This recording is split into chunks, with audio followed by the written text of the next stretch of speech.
De la destitution d'Abass Fall au poste d'adjoint au maire à l'éviction de Taxawu Sénégal au sein de la coalition Yewwi Askan Wi, les remous dans l'opposition ne cessent de s'intensifier. Le maire de la ville de Dakar, Barthélémy Dias, a émis des mises en garde cet après-midi face à la presse. Que reste-t-il de la grande coalition Yewwi Askan Wi incontestée de l'opposition? Après des épisodes qui se sont succédés, source de friction, les enjeux sont majeurs dans ce contexte préélectoral. Les citoyens y voient clairement une redynamisation de l'opposition.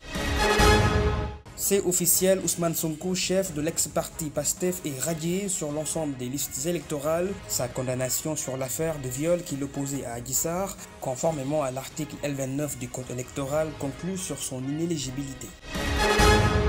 L'UNACOIS Diapo joue sa partition sous le concept Manko Tindamli en appuyant la Fédération sénégalaise de football d'un montant financier de 20 millions de francs CFA. Cet investissement répond aux besoins de sponsoring pour une meilleure attractivité du football sénégalais. C'était les grands titres de cette édition. Le développement, c'est dans un instant. Bonsoir et bienvenue.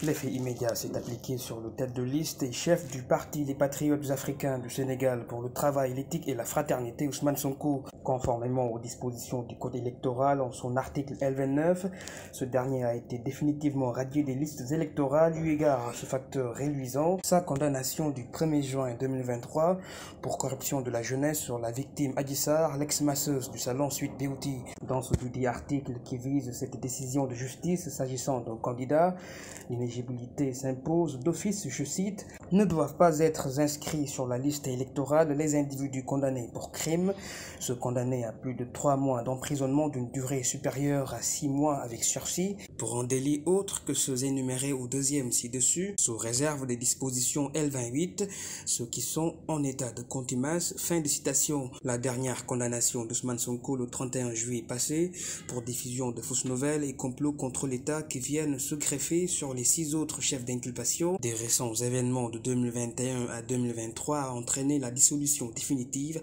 du parti PASTEF.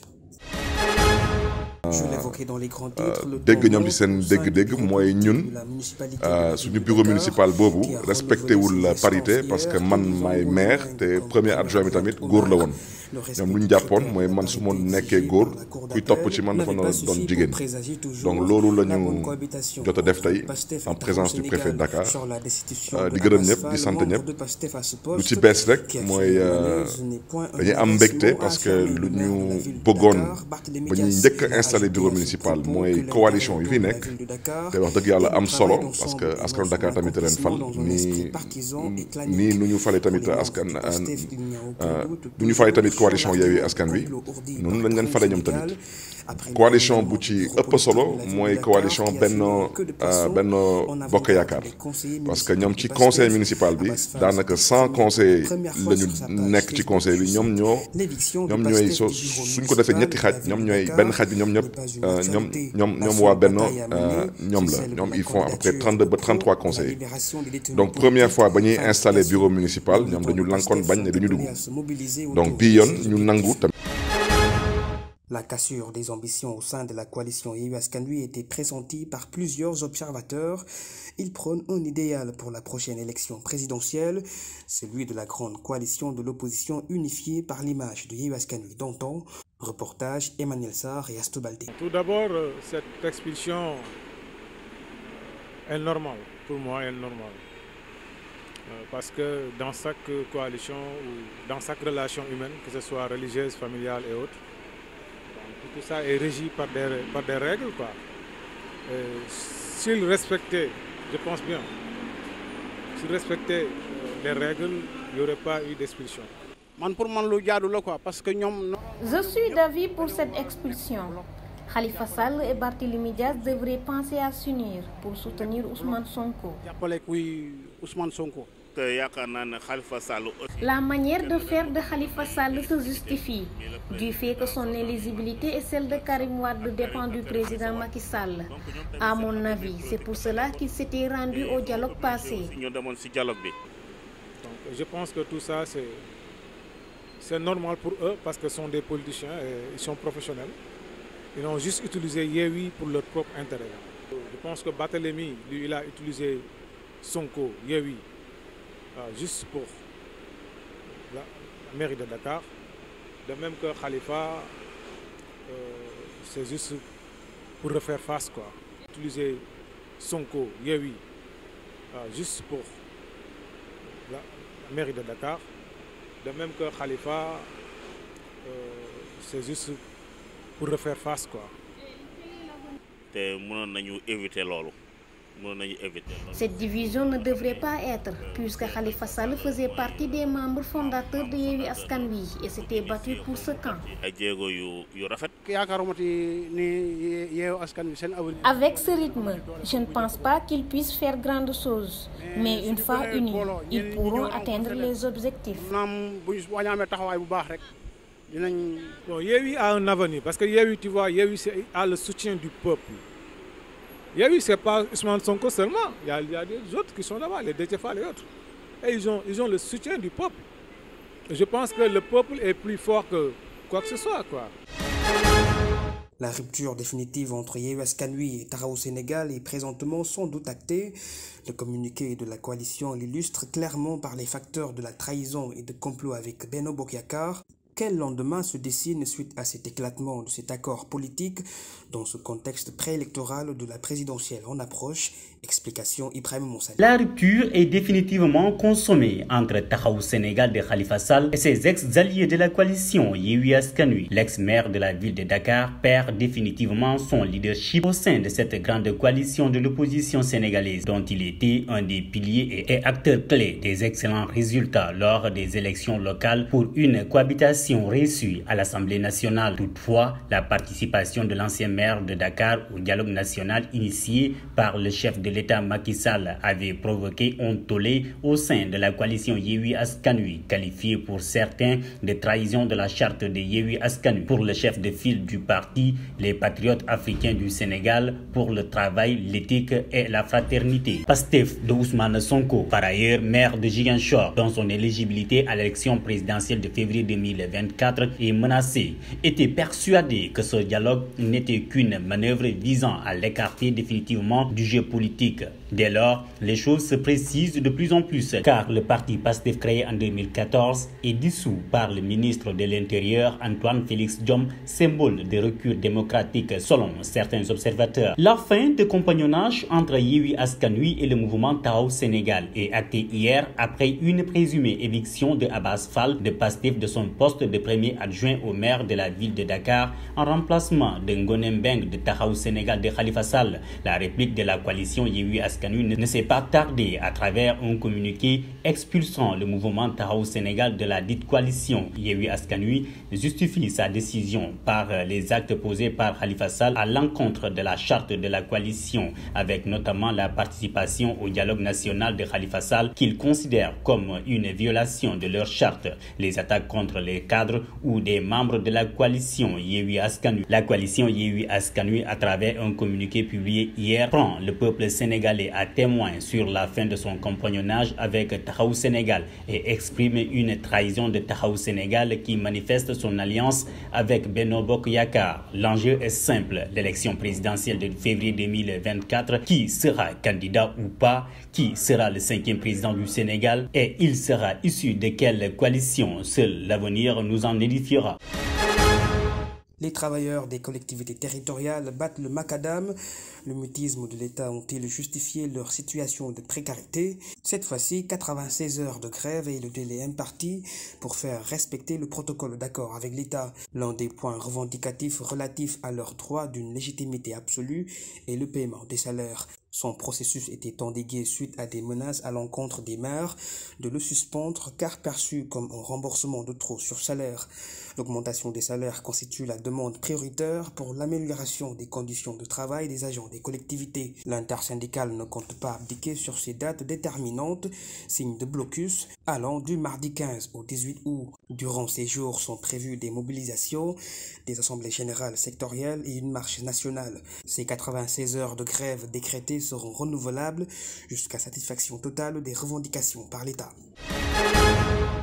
Des éclairages ont été apportés par la TFM, le Seneweb et le Sénégo sur les propos de Cheikh Yérim Seck que le Conseil national de régulation de l'éthique et de la déontologie avait qualifié d'appel à la violence dans l'émission hebdomadaire Faram Facce animée par Pape Ngagne Ndiaye. Le coordonnateur de la rédaction de la TFM, Mame Biram Diouf, Chérif Dia et Fatih Dia soutiennent que durant cette émission réalisée le 14 juin 2023, la censure était quasiment impossible car elle était diffusée en direct. Autre fait mis en évidence est le débat contradictoire manifeste qui s'est invité dans l'émission après que les propos aient été tenus par Cheikh Yérim Seck, s'exprimant sur le contexte politique en insistant qu'il faut que la loi s'applique même s'il faut que l'on tue 90% des Sénégalais. La TFM ajoute que l'animateur à aucun moment n'avait incité l'auteur des propos à les tenir ou l'encourager à les réitérer.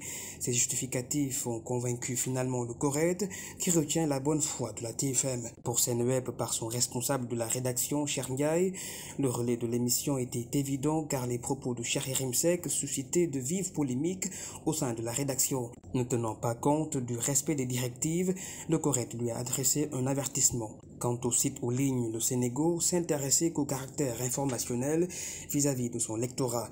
L'administrateur Sidi Mbacké a accusé par ailleurs le CORED d'avoir lui-même transcrit les propos de Cheikh Yérim Seck dans son communiqué. Des accusations d'ailleurs jugées erronées par l'organe qui, par son tribunal des pairs, dans son avis numéro 1 du 11 mai 2021, a servi un avertissement et un blâme à Sénégo et à son administrateur.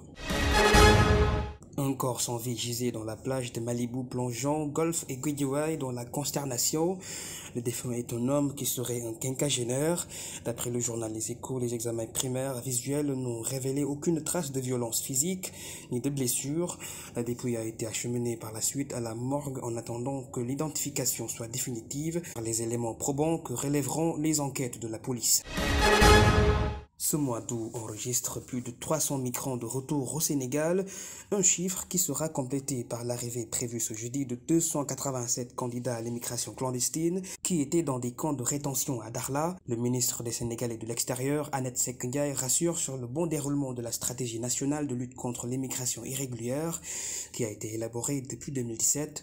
Récit Fatima Bintoundour. 287 migrants sénégalais seront rapatriés du Maroc ce jeudi, la dernière opération de retour des migrants depuis le début du mois d'août concernait que 63 Sénégalais. À Rosso accueillit les premières arrivées et seconde de migrants de 212 va quitter Dakhla week-end prochain. Le consul général du Sénégal Dakhla est en relation avec les autorités marocaines pour s'affairer dans la finalisation des procédures pour le rapatriement dans les meilleurs délais des 189 autres migrants. Au total, il faisait 478 migrants qui étaient dans les centres de migrants à Dakhla. Ils étaient dans une situation sanitaire préoccupante. Certaines souffraient des maladies. Selon le ministre des Sénégalais de l'Extérieur, Annette Seck Ndiaye, qui avait opéré une visite dans le cadre de la mise en œuvre de la stratégie nationale de lutte contre l'immigration irrégulière. 1535 personnes, dont 1237 Sénégalais et d'autres nationalités, dont des Gambiens, des Guinéens et des Maliens, ont été recensés, nous dit le ministre. 970 migrants sénégalais ont répertorié entre avril et juillet et 190 personnes qui se trouvent encore à Dakhla. Ils sont en majorité composés de jeunes et ceux de la moyenne d'âge. Intéressons-nous à présent sur cette actualité sportive évoquée dans les grands titres. L'Union nationale des commerçants et industriels du Sénégal, Diapo, renforce l'environnement du sponsoring du football sénégalais. Le renforcement financier par un appui à la Fédération sénégalaise de football d'une somme de 20 millions de francs CFA favorisera plus l'attractivité par le concours des autres opérateurs économiques locaux. Voici les propos de Maître Augustin Senghor, président de la Fédération sénégalaise de football, et d'Omar Sy Ndiaye, directeur exécutif de l'UNACOIS Diapo. Aujourd'hui, le football sénégalais est devenu très attractif. Le football sénégalais fait office d'autorité dans le pays, dans le continent et dans le monde. Et de ce point de vue-là, par ricochet, rend attractif également le Sénégal et son économie et ses entreprises. Donc il est fondamental pour nous de nous inscrire dans cette dynamique parce que c'est par la mutualisation des efforts de l'ensemble des forces vives de la nation que nous arriverons à construire dans notre pays des dynamiques irréversibles. Et la fédération a montré la voie. Nous sommes compris et nous avons compris aujourd'hui qu'il est de l'intérêt de la Fédération sénégalaise de football, il est de l'intérêt des commerçants sénégalais de se mettre ensemble dans la philosophie du Manko Wutindamli pour travailler à développer l'image de notre fédération, mais aussi à servir les fans sénégalais, les 17 millions de Sénégalais en équipement. Le football a fait des bons énormes, le football sénégalais. Aujourd'hui, il est important qu'à chaque occasion dans les compétitions, que les Sénégalais puissent avoir les instruments pour communier avec nos joueurs. Et nous allons donc travailler dans un partenariat à leur donner cette possibilité-là, sous la base d'une licence que la fédération pourra leur concéder pour confectionner des produits de merchandising, label Fédération sénégalaise de football ou du label des Lions qu'ils pourront commercialiser et à chaque fois aussi pouvoir apporter leur contribution au développement. Une annonce qu'il vient d'officialiser, Moustapha Gueye rend définitivement le tablier de la direction technique nationale de l'équipe de basketball féminin du Sénégal. Une notification a été parvenue au président de la fédération de basketball, Maître Babacar Ndiaye. Une démission avec des raisons personnelles qui l'ont sous-tendu, que l'ex-sélectionneur des Lions s'est privé de développer. Il a salué la confiance en sa personne pour assurer le management de l'équipe nationale durant 3 années. Aux membres du comité directeur, il a aussi témoigné toute sa gratitude en formulant des vœux de succès dans l'atteinte des objectifs futurs. Les Lions de basketball du Sénégal sont devenus vice-championnes de la 26e édition de l'Afrobasket Kigali le samedi 5 août 2023 passé, en perdant contre les D-Tigers du Nigeria, qui sont 4 fois finalistes d'affilée. C'est la fin de ce journal, merci de l'avoir suivi. Je vous souhaite de passer une excellente soirée.